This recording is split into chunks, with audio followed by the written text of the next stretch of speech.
पुरुषांना हा प्रॉब्लेम आहे आणि हा प्रॉब्लेम आले तर याच्यावरती हे उपचार आहेत आणि याच्याने यश येतं हे माहितीच नसतं किंवा हे त्यांना ॲक्सेप्ट पण होत नाही. आयुर्वेदाचं जगाला दिलेलं वरदान मी म्हणेन की पंचकर्म. 20 ते 30 वर्ष हा जो कालावधी असतो याच्यामध्ये गर्भधारणेची शक्यता 25 ते 30% असते. नेहमी वंध्यत्वाची उपचार करताना एक सगळ्यात कॉमन गोष्ट ते म्हणजे संयम ठेवणे. आयुर्वेदामध्ये एक सगळ्यात चांगली गोष्ट सांगितलेली आहे, सौमनस्य गर्भधारणाला. मन चांगलं असणं या वंध्यत्वाच्या रुग्णांच्या मध्ये फार गरजेचं आहे, तर गर्भधारणा ही फार कमी वेळात आणि यशस्वीरित्या होते.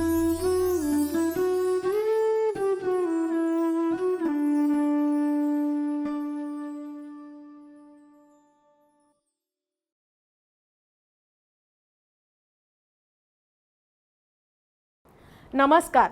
कालनिर्णय मागचं पान या पॉडकास्टवर तुम्हा सर्वांचं स्वागत. आपले टेस्ट पार्टनर आहेत रामबंधू मसाले, लोणची आणि पापड. आपले डिजिटल पार्टनर आहेत स्मृतिगंध. आजच्या एपिसोडमध्ये आपल्याकडे खास कोल्हापूरहून आलेले आहेत डॉक्टर भूषण काळे. डॉक्टर काळे यांनी आयुर्वेदात पदवी घेतल्यानंतर प्रसूती आणि स्त्री रोगात MS केलेलं आहे आणि ते कोल्हापूरमध्ये आयुर्वेद आणि वंध्यत्व याचा बराच अभ्यास करतात. त्यांनी इंटरनॅशनल पेपर्स लिहिलेले आहेत आणि त्यासाठी त्यांना अनेक अवॉर्ड्ससुद्धा मिळालेली आहेत. तर असे डॉक्टर काळे आज आपल्याशी स्त्री पुरुष वंध्यत्वाबद्दल बोलणार आहेत. नमस्कार डॉक्टर काळे, आज तुम्ही आमच्याकडे वेळ काढून आलात त्याबद्दल थँक्यू. धन्यवाद. नमस्कार. सो आपण विषयाला सुरुवात करूया. वंध्यत्व म्हणजे इन्फर्टिलिटी हे नक्की काय असतं? ज्यावेळेला आपण वंध्यत्व इनफर्टिलिटी याचा विचार करतो त्यावेळेला कोणतंही दाम्पत्य ज्यावेळेला गर्भधारणेसाठी सतत 1 वर्ष प्रयत्न करतं, कोणत्याही प्रकारची गर्भनिरोधक साधनं न वापरता प्रयत्न करतं आणि दर महिन्याला जो ओव्युलेशन विंडो किंवा फर्टाईल पिरियड असतं त्यावेळेला ते प्रयत्न करतं आणि तरीही 1 वर्षानंतर त्या दाम्पत्याला गर्भधारणा होत नसेल तर त्याला वंध्यत्व असं म्हटलं जातं. आता याच्यामध्ये 1 वर्ष जेव्हा आपण म्हणतो त्याला काही क्लॉजेस पण आपल्याला घालायला लागतात, कारण आजकाल बघितलं तर लग्नाची वय फार उशिरा होत आहेत. लग्न फार उशिरा झाल्यामुळं ज्यावेळेला 35च्या पुढं ते दाम्पत्य असतं, पती पत्नी किंवा दोघांच्यापैकी कुणीही 35च्या पुढं जर त्यांचं वय असेल तर हा पिरियड 1 वर्षाचा वेटिंगचा न ठेवता तो साधारणपणे 6 महिने जर प्रयत्न करत असेल ते दाम्पत्य आणि त्यांना गर्भधारणा होत नसेल तर त्यांनी उपचार घ्यायला लागतील, कारण त्यांना वंध्यत्वाची समस्या पुढे भेडसावू शकते. आणि याच्यामध्ये अजून एक घटक असा असतो की जर कुठला प्री एक्झिस्टिंग डिसीज असेल, जसं की BP, डायबिटीज अशा गोष्टी तर आल्याच आल्या, पण ओव्हरवेट आहे, ओबेसिटी आहे किंवा वेट फार कमी आहे, तर या केसेसनी सुद्धा लवकरात लवकर उपचार सुरू करणं गरजेचं असतं. आणि याचबरोबर जर स्पेसिफिकली मासिक पाळीशी संबंधित काही समस्या त्या मुलीला लग्नापूर्वी भेडसावत असतील तर लग्नानंतर त्याने 6 महिने प्रयत्न केले आणि जर गर्भधारणा होत नसेल तर त्वरित डॉक्टरांची कन्सल्ट करणं गरजेचं असतं. हे तुम्ही छान समजावलं टाईम पिरियड वगैरे, पण मला एक सांगा की आयुर्वेदात पदवी घेतल्यानंतर इन्फर्टिलिटीकडे तुम्ही कसे काय वळलात? याच्यामध्ये डॉक्टरांचं एक नेहमी काम असतं हिस्ट्री टेकिंग. तसं माझी सुद्धा एक फॅमिली हिस्ट्री असल्यामुळं मी या वंध्यत्वाच्या प्रवासाला सुरुवात केली. वंध्यत्वाच्या रुग्णांना उपचार करणं, त्यांची मदत करणं, हा जो प्रवास सुरू झाला हा माझ्या कुटुंबातूनच सुरू झाला. कारण माझ्या कुटुंबामध्ये साधारणपणे 3 लोकांना या वंध्यत्वाच्या समस्येला सामोरं जावं लागलं. त्यापैकी एक माझी स्वतःची बहीणच होती, मोठी बहीण, जिला साधारणपणे पहिल्या वेळी 12 वर्ष तिला या वंध्यत्वाच्या प्रवासाला तोंड द्यावं लागलं आणि याच्यामध्ये तिच्या भरपूर शस्त्रक्रिया झाल्या, भरपूर आमचा पैसासुद्धा आम्ही खर्च केला. असं म्हणायला हरकत नाही की माझ्या घरीच डॉक्टरांची फौज आहे, कारण माझे वडील डॉक्टर आहेत, मी डॉक्टरकी करत होतो त्यावेळेला, माझे मामा सर्जन आहेत, माझी मामी गायनेकोलॉजिस्ट आहे आणि या सगळ्यांचं पाठबळ असताना असे अजून माझ्या घरी डॉक्टर लोक आहेत. आमच्या सगळ्यांचं पाठबळ असूनसुद्धा बेस्ट ऑफ बेस्ट सेंटर्स म्हणजे जे टॉपचे IVF सेंटर्स आहेत भारतातले, त्या प्रत्येक सेंटरला जवळपास आम्ही जाऊन आलो होतो त्यावेळेला. साधारणपणे 23 वर्षापूर्वीची ही गोष्ट आहे. तर त्या पिरियडमध्ये ज्यावेळेला तिला गर्भधारणेची अडचण येत होती त्यावेळेला बरेच कॉम्प्लिकेशन्स झाले. OHSS म्हणून एक प्रकार आहे, ओव्हॅरियन हायपर स्टिम्युलेशन सिंड्रोम. तर या केसमध्ये तिला ICU मध्ये सुद्धा उपचार घ्यावे लागले आणि एका स्टेजला असं झालं की सलग एका टॉपच्या सेंटरला 8 IVF सलग फेल झाले आता IVF म्हणजे असं वाटतं की आपल्याला IVF झालं की आपली प्रेग्नन्सी सक्सेसफुल होणार किंवा आपल्याला बाळ मिळणार. पण एका सेंटरचे ज्या वेळेला सलग 8 IVF फेल झाले त्यावेळेला मी माझं BMSचं शिक्षण सुरू होतं आणि मी मी माझ्या घरच्यांना कन्व्हिन्स केलं की माझ्या एका शिक्षकांच्याकडे आपण उपचार करू. आणि आम्ही साधारणपणे 6-7 महिने आयुर्वेदिक उपचार तिला केले माझ्या सरांनी. आणि त्यानंतर तिचं जी IVFची सायकल होती ती सक्सेसफुल झाली. IVF करणं तिच्यासाठी अनिवार्य होतं कारण तसं तिच्या शरीरामध्ये प्रॉब्लेम तसे होते. पण ते IVF ज्या वेळेला सक्सेसफुल झालं त्यानंतर मला एक कॉन्फिडन्स येऊन गेला आतून की याच्यामध्ये ताकद आहे, आयुर्वेदामध्ये ताकद आहे. आणि आयुर्वेदाचे उपचार जर आपण एका जरी दाम्पत्याला या माझ्या बहिणीसारख्या जर मदत करू शकलो, एका जरी दाम्पत्याला आपण मूलबाळ होण्याचं स्वप्न आपण त्याचं पूर्ण करू शकलो तरी आपण आयुर्वेदामध्ये आल्याचं सार्थक झालं. आणि अशा पद्धतीने आम्ही त्या प्रवासाला सुरुवात केली. माझं MA ज्यावेळेला झालं पहिल्यांदा मी आमच्या गावात, माझं गाव खेडेगाव आहे, छोट्याशा गावात आम्ही हॉस्पिटल सुरू केलं आणि पहिल्यांदा मी मॉडर्नचीच प्रॅक्टिस सुरू केली करताना. तर ज्या वेळेला माझ्याकडे पहिली केस आली ती स्टाफ नर्स होती आणि तिच्या लग्नाला 15 वर्ष झाली होती. अच्छा. आणि त्यांना फायब्रॉइड होते, एका साईडची ट्यूब ब्लॉक होती, फायब्रॉइड होते आणि स्टाफ नर्स असल्यामुळे त्यांनी आधुनिक उपचार बऱ्यापैकी त्यांचे झाले होते. लग्नाला 15 वर्ष हा मोठा कालावधी असतो असा पण. आणि त्यानंतर आता काय करायचं तर आम्ही त्याचं पंचकर्म करायचं ठरवलं. त्यांच्या विरेचनाचा आम्ही प्लॅन केला. पण त्यावेळेला आमच्याकडे सगळी सोय नव्हती म्हणून आम्ही सगळ्या गोष्टी आउटसोर्स केल्या. तिला मसाज टीमला जे अभ्यंग स्वेदन म्हणतो ते सुद्धा आम्ही बाहेर केलं. आणि त्या पहिल्या केसला माझ्या आयुष्यातल्या आमच्या साधारण 4-6 महिने तिचे उपचार चालले असतील. साधारण 6 महिने तिचे उपचार केले आणि त्यानंतर तिला गर्भधारणा झाली आणि आज ते बाळ पण बऱ्यापैकी मोठं झालेलं आहे. आणि त्या केसनं मला इतका कॉन्फिडन्स आला की आम्ही 2016च्या आसपास 100% वंध्यत्वासाठी आयुर्वेदिक उपचार करणारं, मी असं म्हणेन की फक्त वंध्यत्वाचा उपचार करणारं भारतातलं आमचं पहिलं सेंटर आहे की ज्यांनी 100% आयुर्वेदिक आम्ही उपचार करतो. कारण याच्यामध्ये कुठंही आम्ही एकही ॲलोपॅथीची गोळी देत नाही, एकही ॲलोपॅथीचं औषध त्यांना सांगत नाही की घ्या. लाईफस्टाईलचे चेंजेस असतील, त्यांच्या डाएटमध्ये करायला लागणारे चेंजेस असतील आणि याच्याद्वारे जी नैसर्गिक गर्भधारणा होण्यासाठी पंचकर्म असतील याच्याद्वारे गर्भधारणा होऊ शकते. हे ज्यावेळेला आम्ही कॉन्फिडेंटली करायला सुरुवात केली त्यावेळेला आम्ही 100% आयुर्वेदिक उपचारांना सुरुवात केली. वा. आता मला सांगा की समाजात एक मोठा गैरसमज आहे. तुम्ही आत्ता म्हणालात तसं लग्न झाल्यानंतर प्रश्न सुरू होतात की बाळ का नाही झालं. त्याच्यामध्ये बऱ्याचशा लोकांना वाटतं की वंध्यत्व हे स्त्रीला अफेक्ट करतं. आता हा गैरसमज आहे की खरं आहे? नाही, आजही जे पुरुष प्रधान संस्कृतीचं कुठंतरी जे आपल्यामध्ये समाजामध्ये वातावरण आहे ते खेड्यापाड्यात आणि शहरात सुद्धा आजही बघायला मिळतं. आणि स्पेसिफिकली ज्यावेळेला वंध्यत्वाचे केसेस येतात त्यावेळेला जास्त बघायला मिळतं. कारण एक गोष्ट आपण समजून घेणं गरजेचं आहे की मूल जर हवं आहे तर ते मूल बाळ झाल्यानंतर हे माझं बाळ म्हणून आई आणि बाबा दोघं पण म्हणतात. पण ज्यावेळेला बाळ व्हायची अडचण येते त्यावेळेला तुम्ही म्हणताय तसं आईकडं किंवा त्या पत्नीकडं किंवा त्या स्त्रीकडं जास्त करून बघितलं जातं. कारण कुठंतरी पुरुष प्रधानता याच्यामध्ये येत असते, कुठंतरी मेलचा इगो याच्यामध्ये येत असतो. आणि ज्या वेळेला टेस्ट करायला सांगितलं जातं, सिमेन ॲनालिसिसची टेस्ट करायला सांगितलं जातं तर बरेच रुग्ण असे होतात की ते गायबच होऊन जातात. लवकरात लवकर ते येत नाहीत आणि वेळेवर करत नाहीत. अशा बऱ्याच केसेस आहेत.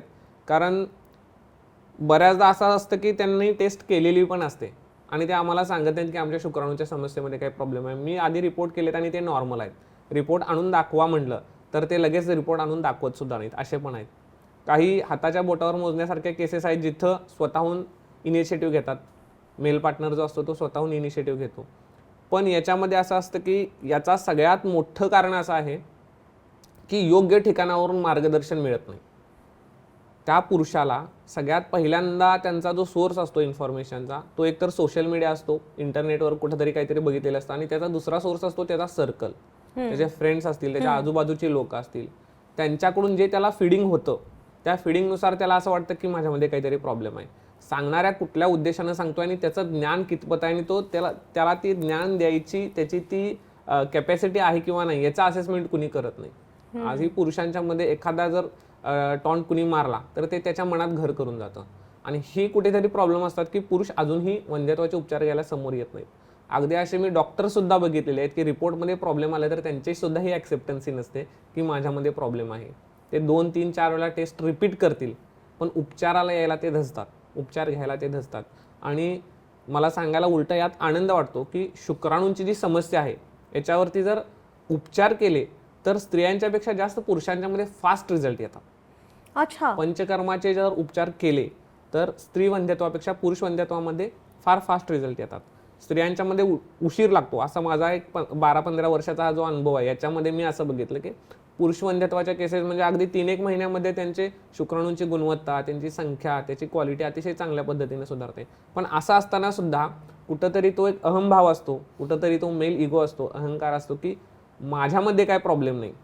आणि हा फक्त त्या पुरुषाचाच असतो असं नाही, बऱ्याचदा कुटुंबामध्ये सुद्धा असतो की त्या मुलाचे आई वडील असतील ते सुद्धा मुलीमध्येच काहीतरी प्रॉब्लेम आहे याच्याकडे त्यांचा जास्त कल असतो. आणि याचं एक कारण असं कुठंतरी आहे की आईला, त्या स्त्रीला ज्यावेळेला गर्भधारणा होते 9 महिने ते बाळ तिच्या पोटात वाढतं, त्यामुळं ती जबाबदारी तिची असते, पण तिची बाळ वाढवणं ही जबाबदारी असते. पण बाळ होण्यासाठी जे प्रयत्न असतात ते दोघांचे असतात, त्यामुळे दोघांनी ती जबाबदारी स्वीकारणं. ज्यावेळेला असं कुटुंबामध्ये ज्यावेळेला समस्या येते की 6 महिने वर्षभर आपण उपचार करतोय, त्यावेळेला एकमेकाशी तो संवाद साधणं की आपल्याला आता उपचाराची गरज आहे का, आणि दोघांनी मिळून क्लिनिकला येणं हे फार गरजेचं असतं. छान तुम्ही सांगितलं की याच्यामध्ये स्त्री आणि पुरुषांची दोघांची जबाबदारी आहे. पण आता तुम्ही म्हणालात तसं त्या माणसाचं किंवा त्या कपलचं जे सर्कल असतं त्याचा त्याच्यावर प्रभाव असतो. त्यातनं त्यांना जे समजतं त्याच्यावरनं त्यांचं सगळं एक मनाची धारणा असते. तर आजूबाजूचे लोक लग्न झाल्या गुड न्यूज नाही म्हणून फार बोलतात. हे बोलणं खरं तर अयोग्य आहे, कारण तो प्रत्येक कपलचा, जोडप्याचा त्यांचा प्रायव्हेट प्रश्न आहे तो. पण हे जेव्हा होतं आणि ते खरंच प्रयत्न करत असतात तेव्हा त्यांच्या मनावर ह्याचा परिणाम होतो का, आणि त्या परिणामाने इन्फर्टिलिटी होऊ शकते का? अगदी हा म्हणजे रोजच्या रोज समोर येणारा हा प्रश्न आहे, किंवा रोजच्या रोज अशी केसेस येतात की आता 1-2 आठवड्यापूर्वीचीच गोष्ट आहे की वाईफ डॉक्टर आहे आणि हजबंड बँकमध्ये जॉब करतात, आणि वाईफ डॉक्टर आहेत. तर लिटरली त्या माझ्यासमोर बसून ढसाढसा रडल्या की सर आता मला हे प्रेशर सहन होत नाही. एका डॉक्टरची केस सांगतोय मी तुम्हाला.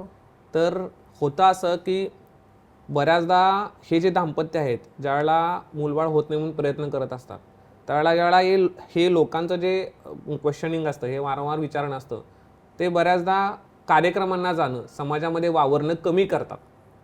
आणि इथं त्या समाजातल्या आजूबाजूच्या लोकांनी, कुटुंबातल्या लोकांनी सुद्धा हे समजावून घेणं गरजेचं असतं की तो त्यांचा वैयक्तिक प्रश्न आहे. खरं तर प्रजनन ही गोष्ट अतिशय खाजगी आहे. त्याच्याविषयी अवेअरनेस करण्याची गरज पडते ह्या अशा विषयांच्यामुळेच की त्या कपलला कुठंतरी वेगळ्या लेवलला जाऊन त्यांना स्ट्रेस, टेन्शन येतं.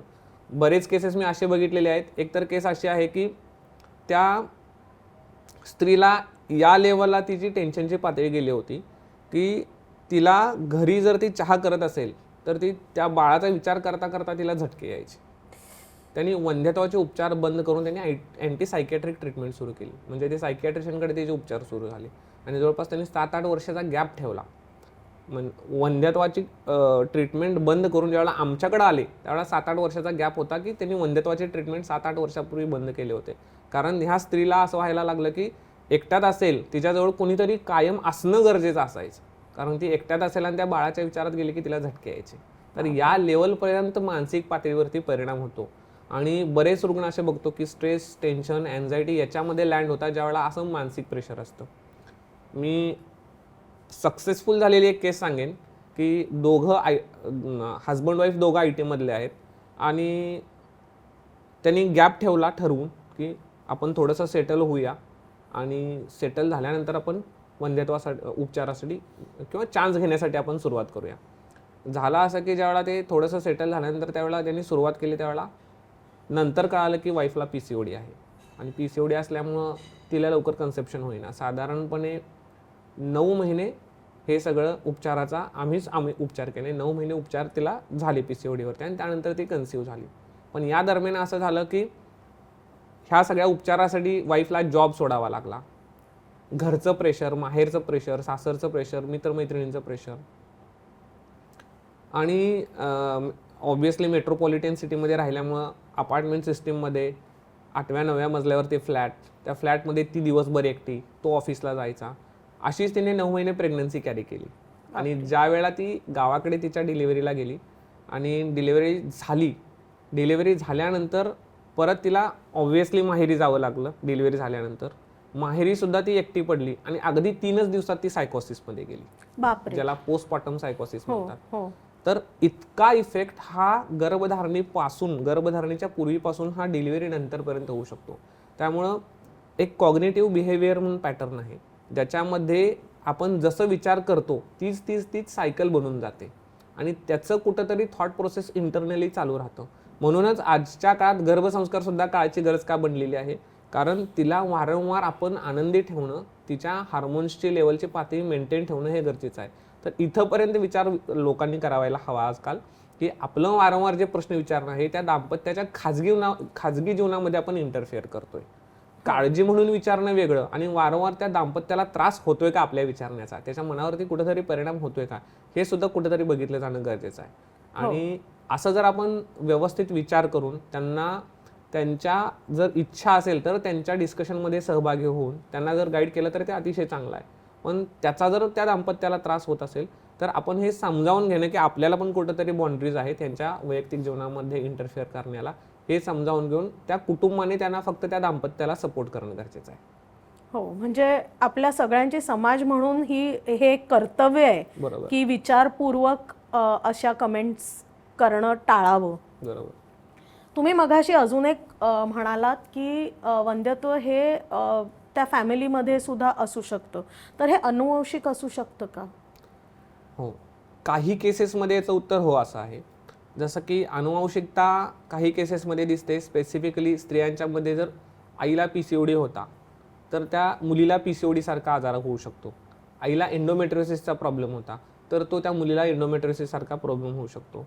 तर बऱ्याच की कॅन्सरसारख्या गोष्टी आधी होऊन गेल्या असतील तर ती पुढे येऊ शकते. तर त्याच्या तपासण्या, त्याच्या आजच्या काळामध्ये त्याचं निदान करण्याच्या पद्धती उपलब्ध आहेत. जर काही लक्षणं दिसत असतील, जसे की मासिक पाळीशी संबंधित काही लक्षणं दिसत असतील तर ते आपण आधीच तपासण्या करून वाचवू शकतो.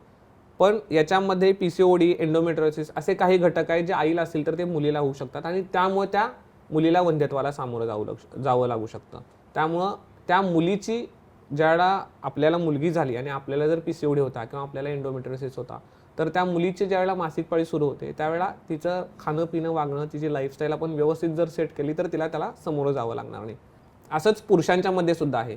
Y क्रोमोझोम मायक्रोडिलिशन ॲसे म्हणून एक प्रकार आहे, ज्याच्यामध्ये Y क्रोमोझोमवरचं एक गुणसूत्र असतं जे पुरुषांच्या मध्ये शुक्राणूच्या उत्पत्तीसाठी कारणीभूत असतं, तर तेच नसतं. तर जर हे असं वडिलांना हा प्रॉब्लेम असेल आणि जर त्याची गर्भधारणा IVF वगैरे जर झाली असेल तर तो मुलामध्ये सुद्धा प्रॉब्लेम येऊ शकतो. जेनेटिक इश्यूज असतात ते सुद्धा येऊ शकतात. आयुर्वेदामध्ये सुद्धा सांगितलेलं आहे की बीजदोष, बीजभाग अवयव दोष आणि जे आपल्या शरीरामध्ये वेगवेगळे अवयव निर्माण होतात त्याचे जे जेनेटिक फॅक्टर्स आहेत किंवा ज्याला बीजदोष म्हणतात आयुर्वेदामध्ये, तर त्याचं जे दोष होतात त्याच्यामुळे त्या होणाऱ्या बाळामध्ये ते दोष येऊ शकतात. आणि याच्यामध्ये आईचा रोल आहे, वडिलांचा रोल आहे, म्हणजे मातृज भाव, पितृज भाव असे वेगवेगळे घटक सांगितलेले आहेत आयुर्वेदामध्ये. तर हे कंजेनायटल किंवा जेनेटिक फॅक्टर्स असतात ज्याचा इफेक्ट पुढच्या पिढीमध्ये वंध्यत्वाच्या स्वरूपामध्ये येऊ शकतो. आणि ते टाळण्यासाठी आपण लाईफस्टाईल चेंजेस काही केसेसमध्ये लाईफस्टाईल चेंजेस करून मॅनेज करू शकतो, पण काही केसेसमध्ये it is what it is. Okay, याच्यामध्ये एक आयुर्वेदाचं जगाला दिलेलं वरदान मी म्हणेन की पंचकर्म जर आपण ऋतू स्पेसिफिक आणि त्या पेशंट स्पेसिफिक करू शकलो तर याच्यामध्ये गर्भसंस्काराविषयी मगाशी मी बोललो, असाच एक पार्ट असतो बीजसंस्कार.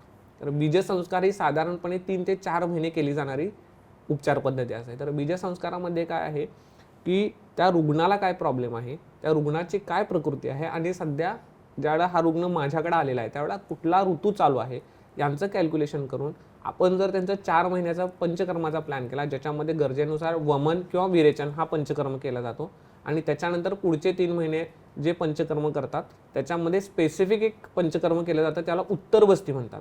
तर गर्भाशयाचं शोधन स्त्रियांच्यामध्ये आणि पुरुषांमध्ये सुद्धा पुरुष बीजाचं शोधण्यासाठी ही उत्तरबस्ती चिकित्सा मदत करते. आणि याच्याबरोबर रक्तमोक्षण, ज्याच्यामध्ये रक्तातून हे प्रॉब्लेम्स येत असतात. तर रक्तमोक्षणाचे वेगवेगळे प्रकार आहेत. तर हे रक्तमोक्षणाचे प्रकार जर आपण अवलंबले तर बऱ्यापैकी पुढे होणारे आजार हे आपल्याला टाळता येऊ शकतात. अच्छा, म्हणजे हे एक प्रकारे कुंडली मांडली जाते. हा, आपण म्हणून मी म्हणालो की आयुर्वेदाने हे जगाला दिलेलं वरदान असं मी म्हणेन. फक्त ते वाईजली वापरलं गेलं पाहिजे आणि नियमानुसार वापरलं गेलं पाहिजे. पंचकर्मामध्ये सुद्धा लोकांच्या मनात बरेचसे गैरसमज असतात. हल्ली व्हॉट्सअपला काही पण येतं, म्हणजे 3 दिवस ताक प्यालात की तुमचं पंचकर्म झालं, पण तसं नाही आहे. पंचकर्म ही एक पंचकर्माची प्रोसिजर साधारण 8 ते 15 दिवसापर्यंत चालत असते. म्हणून मी 4 महिन्याचा कालावधी सांगितला. आणि याच्यामागं शास्त्र सुद्धा तसं आहे. जे ओव्युलेशन होतं, स्त्रियांच्यामध्ये जे फॉलिकल डेव्हलप होतं आणि त्याची रिक्रुटमेंट होते आणि ते रप्चर होतं, अशी स्टेज असते. तर फॉलिकल म्हणजे जे स्त्री बीज आहे त्याची जी रिक्रुटमेंट होत असते ती 85 दिवसामागं होत असते. तर गेल्या 3 सायकलमध्ये तिची स्टेज वाईज रिक्रुटमेंट होते. पहिल्या सायकलमध्ये साधारणपणे 10-15 फॉलिकल्स निवडले जातात जे हेल्दी आहेत, जे ओव्युलेशनसाठी सक्षम आहेत. दुसऱ्या महिन्यामध्ये त्याची थोडी संख्या कमी होते आणि तिसऱ्यामध्ये त्यातला जो डॉमिनंट फॉलिकल आहे त्याची ग्रोथ होते आणि रप्चर होत असते. तर ही 3 महिन्याची सायकल आहे. या 3 महिन्याच्या सायकलमध्ये कंटिन्युअस आपल्याला औषधोपचार करायचा असतो, जो पंचकर्मातनं आम्ही करतो. आणि ह्या 3 महिन्याचे उपचार करण्यापूर्वी त्या स्त्रीच्या शरीराचं शोधन होणं गरजेचं आहे. म्हणून त्या स्त्रीच्या आणि त्या पुरुषांच्या शरीराचं शोधन करतो. शोधनरूपी पंचकर्म म्हणून आपण वमन किंवा विरेचन गरजेनुसार निवडत असतो. याच्यामध्ये जी औषधं असतात, एखाद्या स्त्रीला एंडोमेट्रियोसिसचा आजार आहे तर तत्सम तिला त्या विरेचनासाठी किंवा वमनासाठी तूप निवडलं जातं. एखाद्या स्त्रीला पीसीओडी आहे, एखाद्या स्त्रीचं वजन जास्त आहे आणि पीसीओडी आहे, एखाद्या स्त्रीचं वजन कमी आहे आणि पीसीओडी आहे, तर दोन्हीची औषधं त्या परिस्थितीनुसार निवडली जातात. आणि ते पहिल्या महिन्यामध्ये वमन किंवा विरेचन करून पुढचे 3 महिने ज्यावेळेला बाकीचे पंचकर्म आपण करतो, अशा प्रत्येक औषधाच्या आजारानुसार आणि त्या स्त्रीच्या प्रकृतीनुसार निवडतो. आणि ज्यावेळेला असं 4 महिने उपचार करतो त्यावेळेला हे जे 85 दिवसाची सायकल आहे याच्यावरती आपण रोजच्या रोज चांगली औषधं पाठवतो, जे की चांगले बीज उत्पन्न करायला मदत करतात स्त्रियांच्यामध्ये. असंच पुरुषांच्यामध्ये पुरुषाची सायकल जी आहे ही 72 दिवसाची आहे स्पर्मॅटोजेनेसिसची. त्यामुळे पंचकर्मानंतर पुढचे 3 महिने ज्यावेळेला आपण त्यांना औषधं घ्यायला लावतो त्यावेळेला जे पुरुष बीज आहे आणि स्त्री बीज आहे हे चांगल्या क्वालिटीचं डेव्हलप होतं. त्यामुळे असे हे जे प्रॉब्लेम्स आहेत ज्याच्यामध्ये अनुवांशिक प्रॉब्लेम येण्याची जी शक्यता असते तर ती आपल्याला टाळता येते. अच्छा, तुम्ही मगाशी म्हणालात की PCOD PCOS हे असेल तर वंध्यत्व हे जास्ती शक्यता असण्याची जास्ती शक्यता असते. मला सांगा त्याचा एक डायरेक्ट संबंध आहे का आणि त्यावर प्राथमिक उपचार काय असू शकतात? बरोबर. तर PCOD आणि PCOS याच्याविषयी पण लोकांच्यामध्ये काही डाऊट्स असतात डोक्यामध्ये. बेसिकली PCOD आणि PCOS म्हणजे काय हे पहिल्यांदा आपण समजून घेऊया. तर PCOD म्हणजे पॉलिसिस्टिक ओव्हॅरियन डिसीज. तर पॉली म्हणजे भरपूर, सिस्ट म्हणजे गाठी, ओव्हॅरियन म्हणजे स्त्रीबीज ग्रंथी आणि डिसीज म्हणजे त्या स्त्रीबीज ग्रंथीचा आजार. ज्यावेळेला स्त्रीबीज ग्रंथीमध्ये भरपूर साऱ्या छोट्या छोट्या छोट्या गाठी होतात किंवा त्या गाठींची माळ होते तर त्याला PCOD म्हणतात. आणि या PCODमध्ये ज्यावेळेला वेगवेगळ्या प्रकारची लक्षणं दिसतात, जसं की अनियमित मासिक पाळी आहे, जसं की केस गळणे आहे, त्वचा चरबट होणे आहे, चेहऱ्यावरती, पोटावरती, हातापायावरती केसांची लव येणे आहे, वैद्यकीय भाषेमध्ये याला हिरसुटिझम म्हटलं जातं. चेहऱ्यावरती, मानेवरती, पोटावरती काळपटपणा येतो, चट्टे दिसतात काळे काळे जाड जाड, तर याला अकॅन्थोसिस म्हणतात वैद्यकीय भाषेमध्ये. तर ही सगळी जी लक्षणं असतात या लक्षणांच्या समूहाला PCOS म्हणतात. म्हणजे PCOD मध्ये ज्यावेळेला वेगवेगळ्या लक्षणांचा समूह दिसतो, लक्षणांचा समूह वैद्यकीय भाषेमध्ये याला सिंड्रोम म्हटलं जातं. सिंड्रोम म्हणजे वेगवेगळ्या लक्षणांचा समूह. तर PCOD मध्ये ही जी वेगवेगळी लक्षणं असतात यालाच PCOS असं म्हटलं जातं.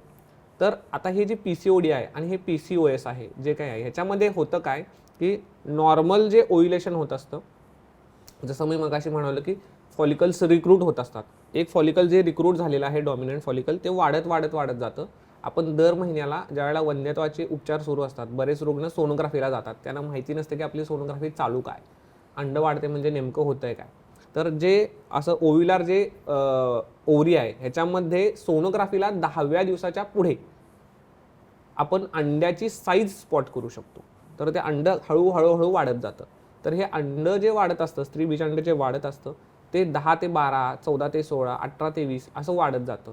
आणि 18 ते 20 mm झाल्यानंतर त्याला चांगला रक्तपुरवठा असेल तर ते रप्चर होतं आणि त्यातून एक अंड बाहेर येतं, ज्याला ओवम असं म्हटलं जातं. तर स्त्रीबीज वाढतं, ते रप्चर होतं, फॉलिकल ज्याला म्हणतो, आणि त्यातून ओवम येतं म्हणजे अंड ते नळीमध्ये येतं, जे गर्भधारणेसाठी आवश्यक असतं.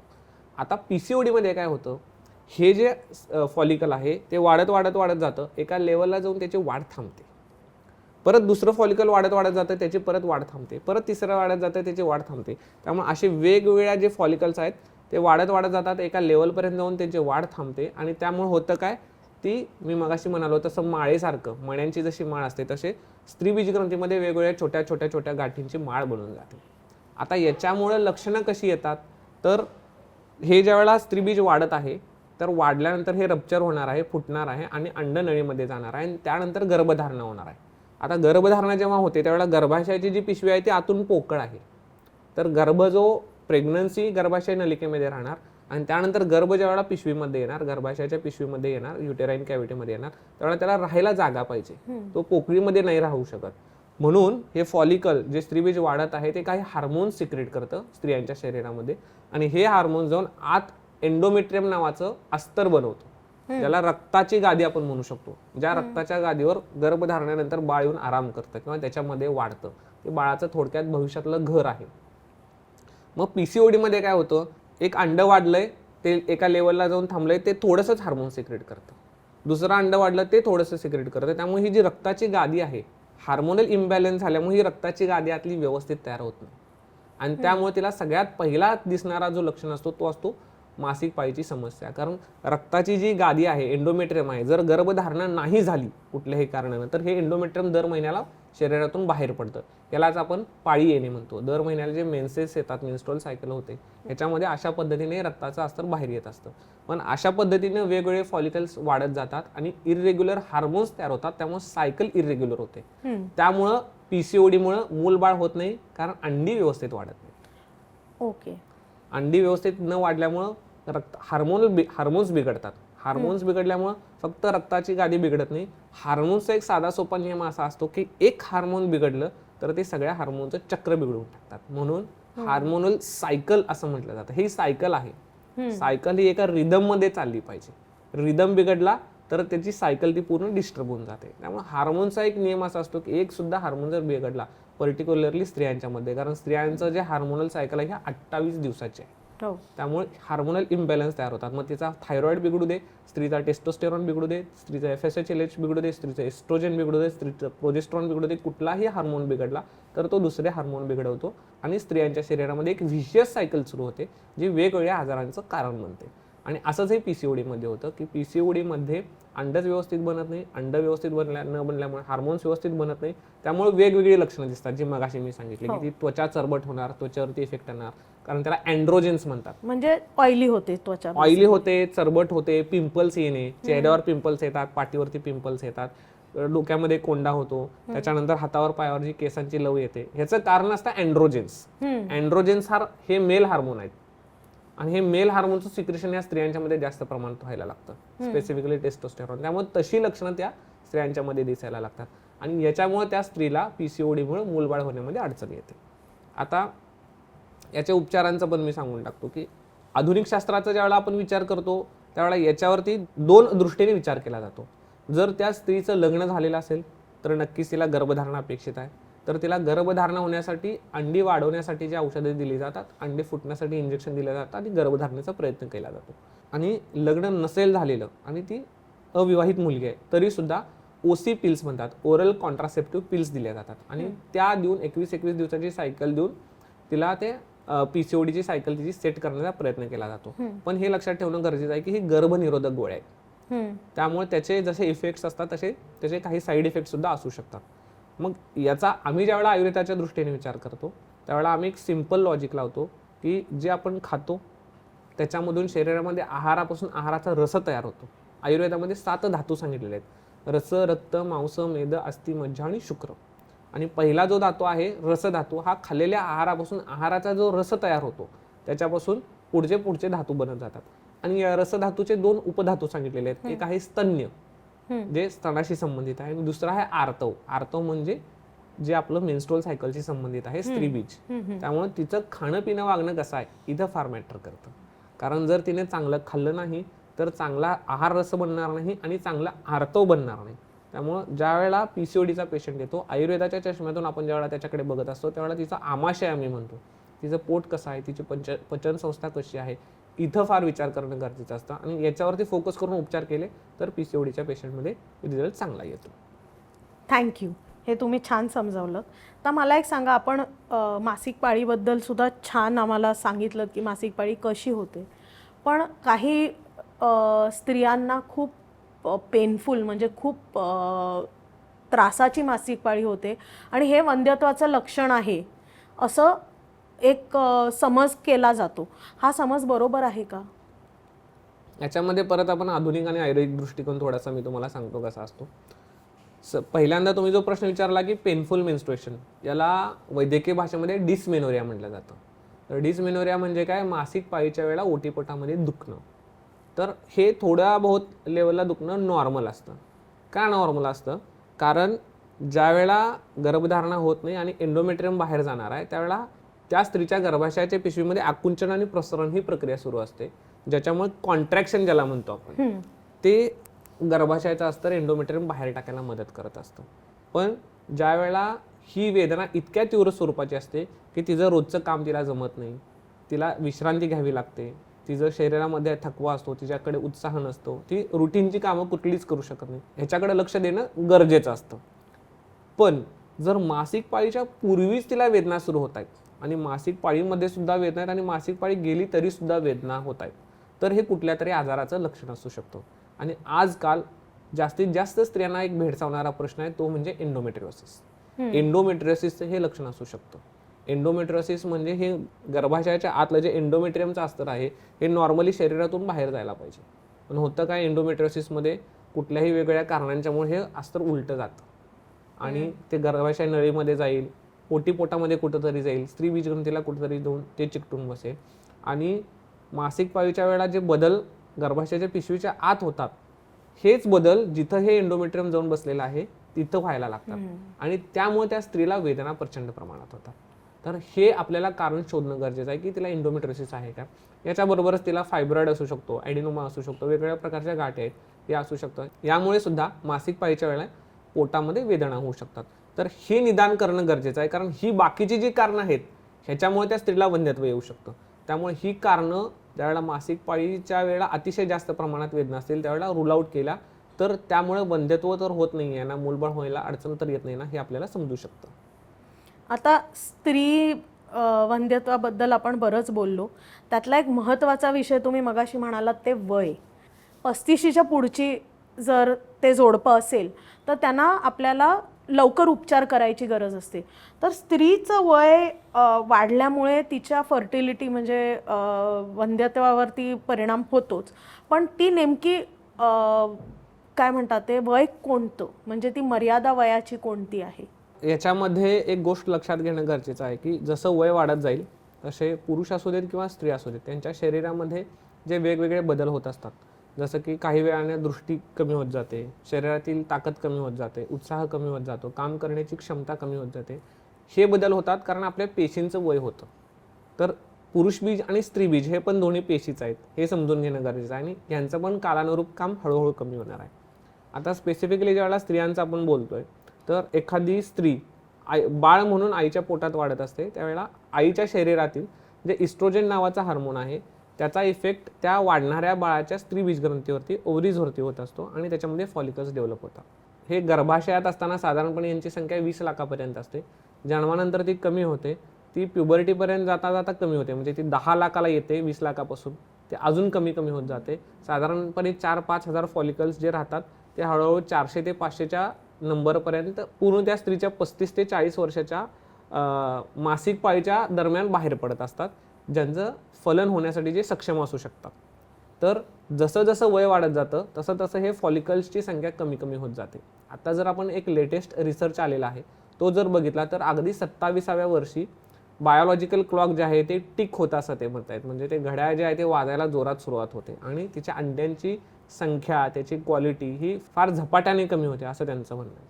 तर हा विचार समजून घेता आयुर्वेदसुद्धा ह्याला सपोर्ट करतं. 20 ते 30 वर्ष हा जो कालावधी असतो याच्यामध्ये गर्भधारणेची शक्यता 25 ते 30% असते.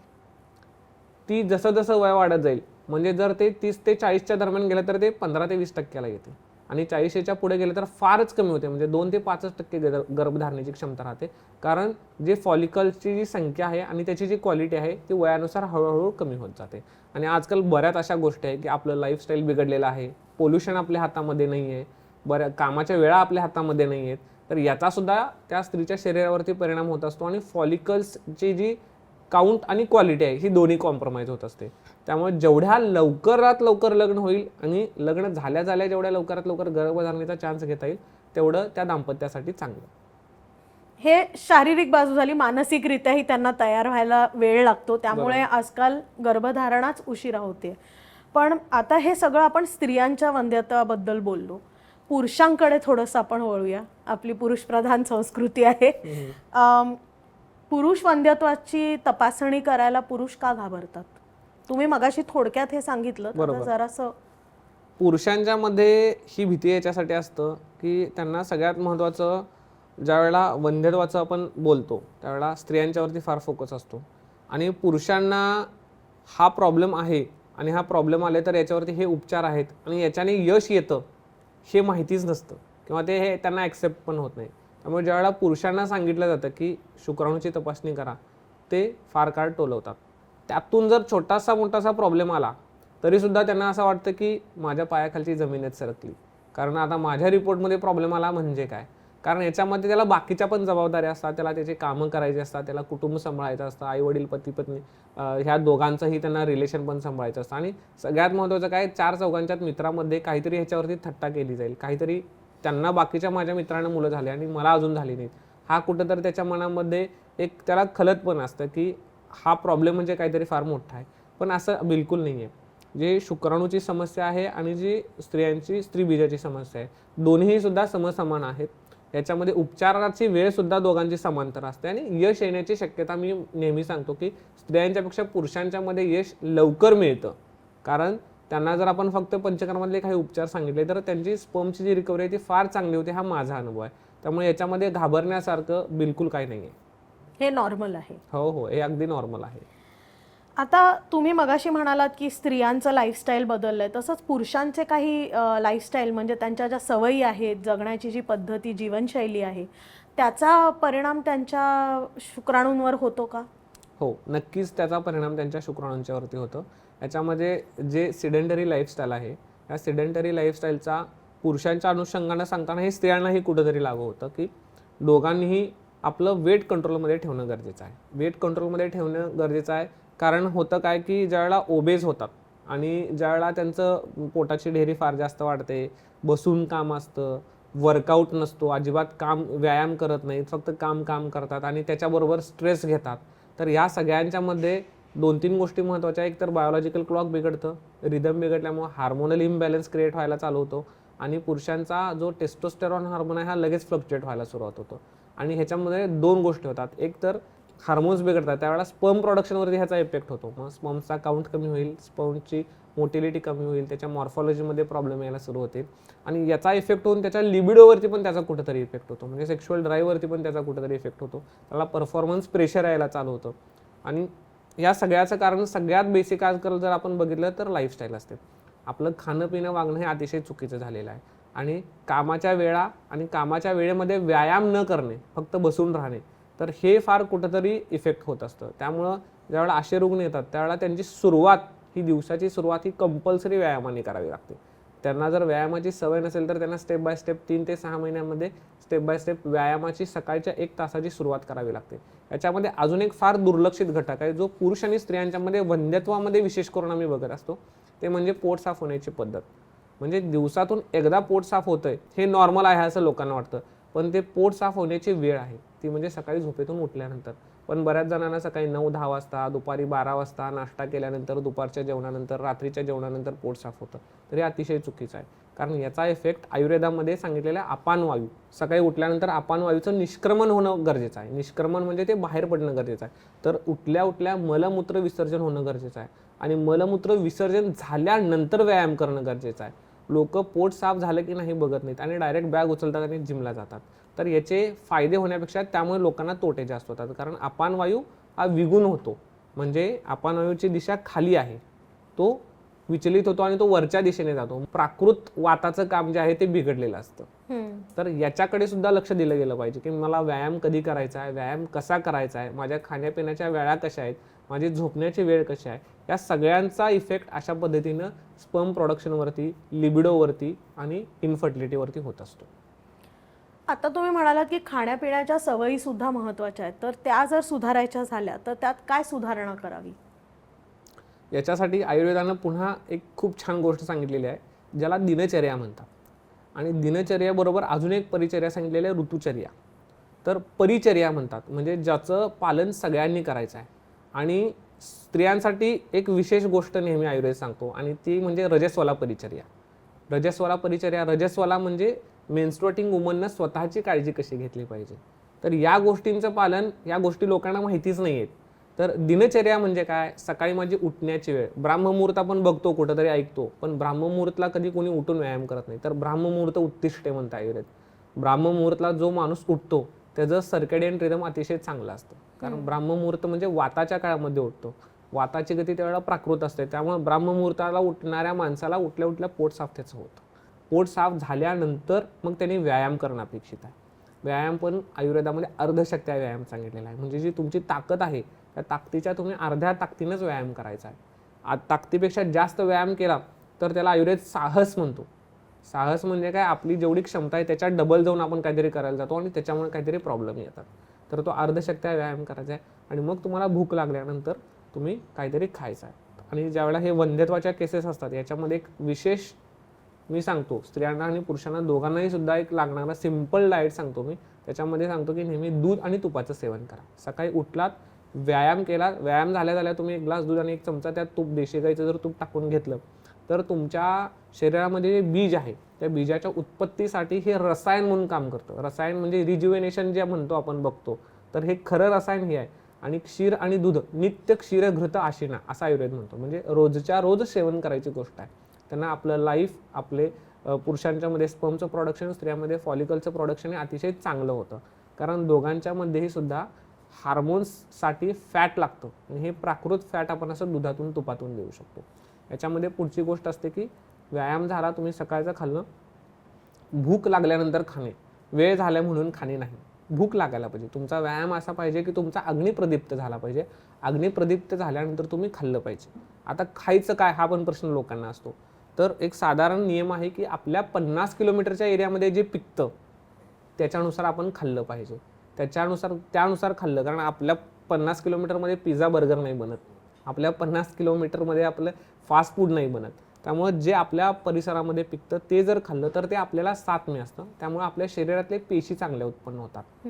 तर भुकेनुसार आपल्या एरियामध्ये पिकणारं खाणं आणि त्यानुसार आता दुपारची झोप, बरेच जण 2-2, 3-3 तास दुपारी झोपतात.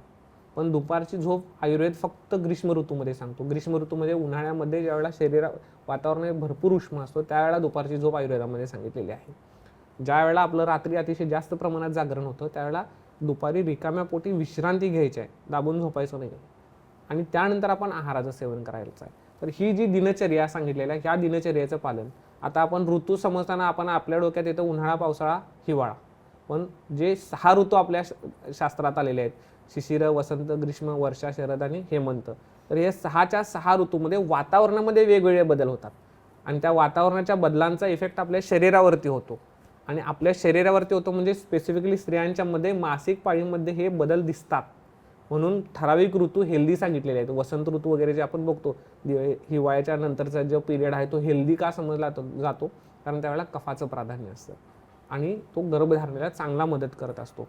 तर अशा पद्धतीनं ऋतूचा इफेक्ट होत असतो. आणि त्या प्रत्येक ऋतूला ऋतुचर्या सांगितलेली आहे. त्या ऋतूमध्ये काय खायचं, तर पावसाळ्यामध्ये आपल्याला गरम पाण्याचं सेवन करायचं, सिद्ध जल म्हणून सांगितलेलं आहे. म्हणजे सुंठी, आलं अशा सिद्ध पाण्यानं आपल्याला सेवन करायचं आहे. कारण त्यावेळेला भूक आपोआप मंदावत असते, तर ते हेल्प करतं. आणि म्हणूनच ऋतूनुसार आपल्याकडे सण पण आलेले आहेत. शारदीय नवरात्रोत्सव किंवा कोजागिरी ही आता शरद ऋतूमध्ये आपण का करतो, कारण पित्ताचा प्रकोप झालेला आहे. दुधामध्ये आपण जेव्हा दुधामध्ये वेगवेगळे मसाले आणि तूप घालून पितो त्यावेळेला त्या पित्ताचं नैसर्गिकरित्या शमन होतं. तर ही दिनचर्या, ही ऋतुचर्या जे आपण विसरलेलो आहे त्याचं जर पालन केलं तर आपली जी हेल्थ आहे ती चांगली राहते आणि आपल्याला इनफर्टिलिटीला सामोरं जावं लागत नाही. आणि यात एक महत्त्वाचा मी जो मगाशी म्हणालो रजस्वला परिचर्या, तर रजस्वला परिचर्यामध्ये एक सगळ्यात महत्त्वाची गोष्ट नेहमी लक्षात ठेवली पाहिजे की रजस्वला म्हणजे आपल्या शरीरातून ब्लिडिंग होतंय. साधी जखम इथं आपल्याला एक ब्लेड लागला आणि थोडंसं रक्त आलं तर त्याला आपण किती काळजी घेतो. या पिरियडमध्ये साधारणपणे 30 ते 50 ml ब्लडचा फ्लो आपल्या बॉडीमधून येतोय. मी असं म्हणत नाही की पूर्ण तुम्ही सगळं सोडून बसा, पण पुरेशी विश्रांती देणं गरजेचं आहे, हलका आहार खाणं गरजेचं आहे. फार त्यावेळेला जिम करणं, उड्या मारणं, सायकलिंग करणं हे जेवढं टाळता येईल आणि शरीराला जेवढी विश्रांती देता येईल तेवढं देणं गरजेचं आहे. म्हणजे जे पुढचं पेशी तयार होणार आहेत रजस्वला काळानंतर, ऋतुव्यतीत काळ असं आयुर्वेद सांगतो, तर यामध्ये जे पेशी उत्पन्न होतात त्या अतिशय चांगल्या पद्धतीच्या उत्पन्न होतात. त्यामुळे ही जर लाईफस्टाईल आपण आपली अवलंबली तर निश्चितच आपल्या बॉडीमधले सेल्स चांगले तयार होतात, आपल्या बॉडीची हेल्थ चांगली मेंटेन होते. हे तुम्ही सांगताय ते फर्टिलिटी काय जनरल आरोग्यासाठी सुद्धा हे फार उपायकारक आहे. तर प्रॅक्टिकल गोष्टी काय करता येतील ज्याच्यामुळे तुम्हाला तुमच्या आपल्या जे फर्टाईल ऑर्गन्स आहेत त्यांची काळजी घेता येईल?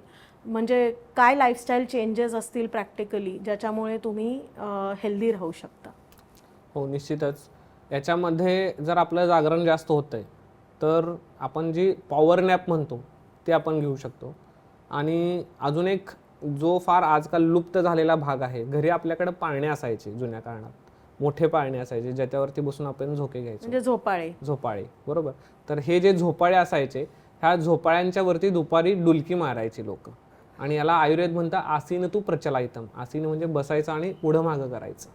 तर याने काय होतं की दुपारची झोप त्यांनी काय सांगितली नाही, ताणून झोपायचं नाही असं का सांगितलेलं आहे, कारण कफ वाढतो आणि कफ बिघडतो. जेवल्या जर आपण लगेच आडवं झालो तर कफ वाढतो. म्हणून ज्यावेळेला आपण दुपारची जास्त एकदम चापून जेवतो आणि दाबून झोपतो, रविवारची झोप, उठल्या आपल्याला फार आळस येतो, कंटाळा वाटतं. खरं तर झोप झाल्यानंतर फ्रेशनेस अपेक्षित आहे, पण इथे तो जाणवत नाही कारण कफ बिघडतो, कफ वाढतो.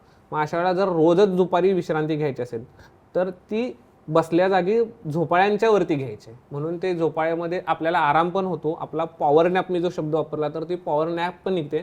आणि पॉवर नॅपचं वैशिष्ट्य असं आहे की तुमची जी 15-20 मिनिटाची किंवा अर्धा तासाची जी झोप होऊन जाते त्याच्यामध्ये तुम्हाला फ्रेश पण वाटायला लागतं. आणि तो याच्यामध्ये ज्यावेळेला झोपावर बसून पुढं मागं करतो, असे मी तो प्रचलायतम म्हटलं, तर कफ वाढतोय पण त्या मुवमेंटमुळे शरीरामध्ये वात पण वाढतोय. त्यामुळे तो कफ आणि वाताचा बॅलन्स होऊन जातो आणि तो आळस, तो कंटाळी येत नाही. तर ही विश्रांती आपण घेऊ शकतो. स्पेसिफिकली लाईफस्टाईलमध्ये जे चेंजेस आणायचे आहे त्यावेळेला मी मगाशी म्हणालो की व्यायाम करणं गरजेचं आहे. तर एक सिंपल व्यायामाचं रुटीन आपण करू शकतो. कुठेही जिमला जायची गरज नाही, झुंबा करायची गरज नाही, मॅरेथॉन करायची गरज नाही. 2x4ची जागा आपल्याला पुरेशी आहे. 15 मिनिटं सूक्ष्म व्यायाम करायचे उठल्यावर सकाळी. पण मी प्री-रिक्विजिट मगाशी सांगितलं की पोट साफ होणं गरजेचं आहे. पोट साफ होत नसेल तर त्याच्यावरती काम करणं गरजेचं आहे. अगदी फक्त रात्री झोपताना त्रिफळा चूर्णामध्ये थोडंसं मध आणि थोडंसं तूप घातलं आणि ते घेतलं तरी सुद्धा पोट साफ व्हायची सवय चांगली होऊ शकते. दुसरी टिप मी नेहमी सांगत असतो रुग्णांना की जे पुरुष आणि स्त्रियांना फर्टिलिटीमध्ये सुद्धा मदत करतं. काळे मनुके घ्यायचे, मूठभर काळे मनुके घ्यायचे, ते भिजवायचे रात्रभर आणि दुसऱ्या दिवशी सकाळी ते फुगतात. तर सकाळ संध्याकाळी जेवणाच्या आधी घ्यायचे. त्यानं पोटसुद्धा साफ होतं. सृष्ट विनमूत्र म्हणलेलं आहे त्याला, म्हणजे जे मूत्र आणि पुरुष म्हणजे पोट साफ करायला ते मदत करतं. तर काळे मनुके ह्यानं काय होतं, एकतर पोट तरी साफ होतच प्लस आपल्या शरीरातली आयर्नची जी लेवल आहे ती अतिशय चांगली राहते. आणि ही आयर्नची लेवल चांगली राहिल्यामुळं पुरुष बीज आणि स्त्री बीज या दोघांना सुद्धा ते मदत करतं. स्पर्म प्रोडक्शनला पण इम्प्रूव्हमेंटला ते मदत करतं आणि स्त्रियांच्यामध्ये फॉलिकलच्या इम्प्रूव्हमेंटला पण मदत करतं आणि आपलं रक्ताची लेवल पण मेंटेन ठेवतं. अशा गोष्टी आपण सिंपल रेमेडीजमधून घेऊ शकतो ज्याच्यामुळं सकाळी उठल्यानंतर पोट आपल्याला रोजच्या रोज साफ व्हायची सवय लागते. त्यानंतर व्यायाम करायचा मी सांगत होतो 2x4ची जागा पुरेशी आहे. 15 मिनिटं सूक्ष्म व्यायाम करा, मायक्रो एक्सरसाइजेस करा, 15 मिनिटं सूर्यनमस्कार करायचे, 15 मिनिटं योगासनं करायचे आणि 15 मिनिटं प्राणायाम करायचा. 1 तासाचा पॉवर पॅक अतिशय चांगला व्यायाम होतो. व्यायाम झाला की आपण आंघोळीला गेलो, ध्यानाला बसायचं आणि आपला जो काय जर ब्रेकफास्टची सवय असेल तर ब्रेकफास्टची करायची. मी रेकमेंड करतो पेशंट्सना सांगताना की तुम्ही जेवण करून घ्या सकाळी कामाला जायच्या आधी, म्हणजे संध्याकाळी 5-6 वाजता परत तुम्हाला भूक लागते. दुपारी तुम्हाला जर भूक लागत असेल, काहीतरी हलकं खायचं असेल तर तुम्ही ड्रायफ्रुट्स ठेवू शकता. ड्रायफ्रूटचे लाडू आहेत. आपण अजून परत ज्याच्याकडे फार दुर्लक्ष करतो, शेंगदाण्याचे लाडू असतात, खजुराचे लाडू असतात, अशा गोष्टींचं आपण ह्याच्यामध्ये सेवन करू शकतो. स्पेसिफिकली स्त्रियांना उपयोग करणारी गोष्ट आहे तर तिळगुळाची पट्टी असते, तिळाचे लाडू असतात, कारण तिळाचा औषध म्हणून स्त्रीवंध्यत्वामध्ये आपण वापर करतो. ज्यावेळेला अंड व्यवस्थित वाढत नाही तर हे आपण जेवणामधून देऊ शकतो. उडद आहे, उडदापासून बनवलेले वेगवेगळे पदार्थ आहेत. तिळ आणि माश म्हणून सांगितले आहे. तीळ आणि उडद यांचं सेवन ज्या स्त्रीचा अंडी व्यवस्थित बनत नाही आहेत त्यांना द्यायला सांगितलेलं आहे. तर याचा आपण स्नॅक्सच्या स्वरूपात सुद्धा वेगवेगळ्या गोष्टी बनवून सेवन करू शकतो. तर या गोष्टींचं सेवन करायला हरकत नाही. 2 वेळाच्या जेवणाची वेळ फिक्स ठेवायची आहे. आणि एक विशेष करून सगळ्यात महत्त्वाची टिप मी सांगतो ती म्हणजे मैदा आणि बेसन पूर्णपणे बंद करा. मैदा आणि बेसन बंद केलं तर शरीरामधले ब्लॉकेजेस कमी होतात. कारण ते मैदा आणि बेसन जे आहे ते चिखलासारखं शरीरामध्ये जातं, त्यातून पोषण तत्व काही मिळत नाही. आपण इथं बघताना फक्त प्रोटीन्स, कार्बोहायड्रेट्स, फॅट्स, एनर्जी या स्वरूपात बघत नाही. शरीरामध्ये जे धातू तयार होत आहेत ते चांगले झाले पाहिजे. त्यामुळे मैदा आणि बेसन बंद करायला सांगतो. हिरवी मिरचीच्या ऐवजी लाल मिरची वापरा म्हणून सांगतो. हिरवी मिरचीमुळे विदाही म्हणून सांगितलेलं आहे आयुर्वेदामध्ये, त्यामुळे त्याच्याबद्दल लाल मिरची वापरा म्हणून सांगतो. ऋतूनुसार जे चेंजेस आहेत ज्याच्यामध्ये दह्याचा वापर असेल, दह्याचा वापर दिवसा करा, रात्री करू नका. शक्यतो कुकरचा वापर बंद करायला सांगतो. कुकरच्या ऐवजी भांड्यामध्ये स्वयंपाक करा, कारण कुकरमध्ये जे अन्न शिजतं ते प्रेशरमध्ये शिजतं फास्ट बनवायच्या नादामध्ये.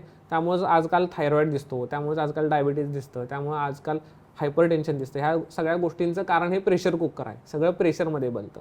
तर शक्य असेल तर ते अवॉइड करा. आणि फ्रीजमधलं जेवढं कमीत कमी खाईल तेवढं चांगलं, कारण फ्रीजमध्ये आपण आज ग्रेव्ही बनवून टाकली आणि ती 4 दिवसांना वापरली तर ते आयुर्वेदाच्या भाषेमध्ये शेळी झाली. त्यामुळे ह्या गोष्टींचा फ्रेश ताजं अन्न बनवून खाणं आणि वेळा पाळणं, एवढे जरी चेंजेस आपण आणले, व्यायाम व्यवस्थित करणं, तरीसुद्धा आपली जी बायोलॉजिकल क्लॉक आहे ती सेट होते आणि गर्भधारणेची शक्यता आपली 50 ते 60% इथंच वाढून जाते. आणि हे तर तुम्ही छान उपदेश केलेच, पण ज्या जोडप्यांना वंध्यत्वाची समस्या आहे अशा जोडप्यांना तुम्ही अजून काय उपदेश कराल? उपदेश म्हणण्यापेक्षा असं म्हणेन की एवढ्या वर्षाचा जो माझा अनुभव आहे त्याच्यामध्ये मी काही गोष्टी शिकलो किंवा ज्या गोष्टी बघितल्या याच्यामध्ये मी एक आवर्जून त्या दाम्पत्याला सांगतो की वंध्यत्व, मूलबाळ न होणे हा काय फार मोठा प्रॉब्लेम आहे असं समजून न घेता, म्हणजे मला काहीतरी कॅन्सरसारखा भयानक आजार झाला असं नाही आहे. याच्यामध्ये प्रॉब्लेम आहेत, काही प्रॉब्लेम आपल्या हातात आहेत, काही प्रॉब्लेम आपल्या हातात नाही आहे. तर योग्य ठिकाणी जाणं आणि योग्य सल्ला घेणं, आपला आजार समजून घेणं फार गरजेचं आहे. कारण याच्यामध्ये भरपूर स्टेजेस आहेत आणि स्टेज वाईज तपासण्या, स्टेज वाईज औषधोपचार होत असतो. तर आपण कुठल्या स्टेजला आहोत आणि या स्टेजमधनं यश येण्यासाठी किती वेळ लागतो हे समजून घेणं गरजेचं आहे. एक सगळ्यात दुर्लक्षित भाग असतो की वंध्यत्वाच्या ह्याच्यामध्ये किंवा फायनान्शियल बर्डन भरपूर असतं. कारण महिन्यातून एक चान्स मिळत असतो त्या स्त्रीचं ओव्ह्युलेशन मॉनिटर करायला. तर साधारणपणे 3-4 महिने जात असतात त्या स्त्रीचं फॉलिक्युलर पॅटर्न समजायला. सेम पुरुषांच्यामध्ये औषध आज दिला आणि उद्या स्पर्मची संख्या वाढली असं होत नाही, तर ती 72 दिवसाची सायकल आहे. तर याच्यामध्ये नेहमी वंध्यत्वाची उपचार करताना एक सगळ्यात कॉमन गोष्ट ते म्हणजे संयम ठेवणे, पेशन्स ठेवणे. माझा आजार काय आहे आणि माझा आजार बरा व्हायला, माझ्या ज्या प्रॉब्लेमला आजार नाही म्हणणार मी, प्रॉब्लेम म्हणेन, जी काही समस्या आहे त्या समस्येला बरा व्हायला किती वेळ लागतो हे फार समजून घेणं गरजेचं आहे आणि तेवढा पेशन्स ठेवून थांबला पाहिजे. दुसरं गोष्ट आहे पतीनं पत्नीला आणि पत्नीनं पतीला समजून घेणं गरजेचं आहे. मी सुरुवातीला म्हणालो की बाळ हे दोघांचं आहे, त्यामुळे ती जबाबदारी दोघांची आहे. आपण बाळ झाल्यावर नाही म्हणत आहे की हे तुझं बाळ आहे, आपण नाही म्हणत की तू आईला म्हणत नाही की तू सांभाळ, किंवा आई बाबाला म्हणत नाही ते तुझं बाळ तू सांभाळ. चेष्टा मस्करी आपण करत असतो तो विषय वेगळा, पण त्यावेळेला आपण जेवढ्या प्रेमाने हे आमचं बाळ आहे म्हणून करतो. तर तसंच ह्या वंध्यत्वाच्या प्रवासात एक दुसऱ्याला समजून घेणं की हा प्रॉब्लेम आहे, आपल्याला एवढा वेळ लागेल, हे करणं फार गरजेचं आहे. आजकाल लकीली चांगले सेंटर्ससुद्धा आहेत, चांगल्या गोष्टी ऑनलाईनसुद्धा मिळतात. तर जे इझिली मिळतं ते सगळंच चांगलं असतं नाही आहे. त्यामुळं चांगल्या गोष्टी समजून घेणं, किंवा सोशल मीडियावर बघितलं तर हे खाल्लं तर ते होईल, ते खाल्लं तर ते होईल, अशा टिप्स भरपूर मिळतात. पण त्याच्या आहारी न जाता त्याची तपासणी करणं, आयुर्वेदामध्ये सगळ्यात चांगली गोष्ट सांगितलेली आहे, सौमनस्य गर्भधारणा. मन चांगलं असणं या वंध्यत्वाच्या रुग्णांच्या मध्ये फार गरजेचं आहे. तर गर्भधारणा ही फार कमी वेळात आणि यशस्वीरित्या होते. वा, थँक्यू सो मच. तुम्ही आज वेळात वेळ काढून आमच्यासाठी इथे आलात, म्हणून कालनिर्णयतर्फे हे छोटंसं धन्यवाद. आणि आपले टेस्ट पार्टनर आहेत रामबंधू मसाले, लोणची आणि पापड. त्यांच्याकडनं तुम्हाला ही छोटीशी भेटवस्तू. धन्यवाद. कालनिर्णय मागचं पान या पॉडकास्टमध्ये अशाच अनेक विषयांची चर्चा आणि डिस्कशनसाठी नक्की तुम्ही सबस्क्राईब करा. तुम्हाला आजचा एपिसोड कसा वाटला हे आम्हाला खाली कॉमेंट करून नक्की कळवा आणि आवडला असल्यास सगळ्यांबरोबर शेअर करा. आपले डिजिटल पार्टनर आहेत स्मृतिगंध. पुढच्या एपिसोडमध्ये पुन्हा भेटू लवकरच. तोपर्यंत नमस्कार.